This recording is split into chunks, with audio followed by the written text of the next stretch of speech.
Welcome to an old man and a frying pan. Today we're going to just make some meatballs that are going to go into the sauce I made the other day, the Italian mom's gravy or Sunday afternoon gravy. It's a tomato sauce, but it's very delicious, and it goes, as I said in the video, it goes with a lot of different dishes. So off we go, and we're going to have some fun today with Italian meatballs.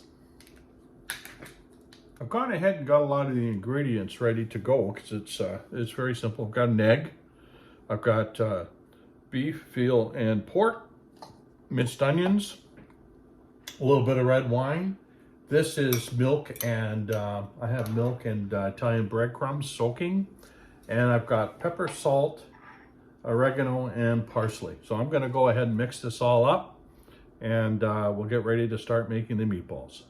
Okay, got everything mixed up, and just to clarify, it's about a tablespoon and a half of parsley, the dried parsley, about a tablespoon of oregano, and a teaspoon of salt, and about a half teaspoon of pepper, and one full white onion mixed up, a quarter cup of Italian breadcrumbs, and about a quarter cup of milk mixed in with it.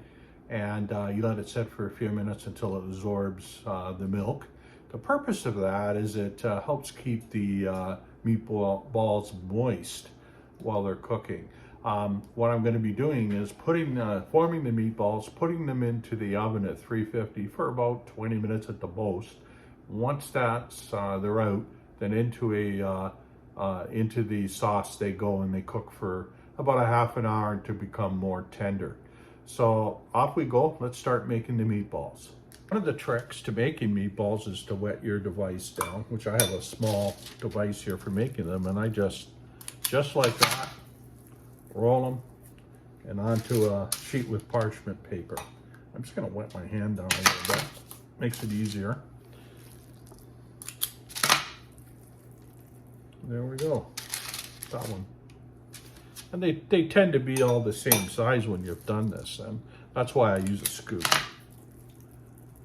It just makes it easier keeping them the same size. So this gives you an idea how to do this, and then I'll turn this off and we'll continue making them, and I'll bring you back. Okay, I've rolled all the meatballs. Here they are, and I've got 37 of them. 37 meatballs, yum. And they're going into the oven at 350 for about 20 minutes. I've got the sauce ready to go, and it's just starting to heat up now, and as soon as the meatballs are ready, in they go, and I'm just gonna let them simmer for 20 minutes, and they'll be ready. Say, oh darn, I gotta have a glass of wine while I'm waiting for the meatballs to cook. The meatballs have been in the oven for 20 minutes, so I'm gonna now put them in the sauce. Okay, here are the meatballs in the pan, and they're bubbling away, and I'm going to give them about a half an hour like this, and put the cover on them and see how they taste when they're after a half an hour. And if they're near ready, then I can tell by the texture whether they're ready or not. I'm looking for a bit of tenderness, and of course a little bit of the taste with the sauce, and they should be good. So anyhow, I'm going to enjoy my dinner.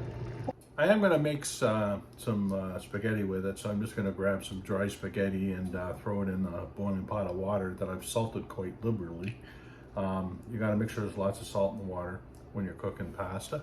I can't wait for this. I'm hungry, so I'm looking forward to having this dish. It's going to be tasty.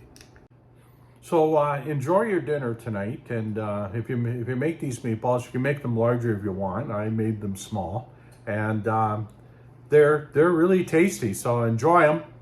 And until next time, enjoy an old man and a frying pan, and make sure you hit that subscribe button.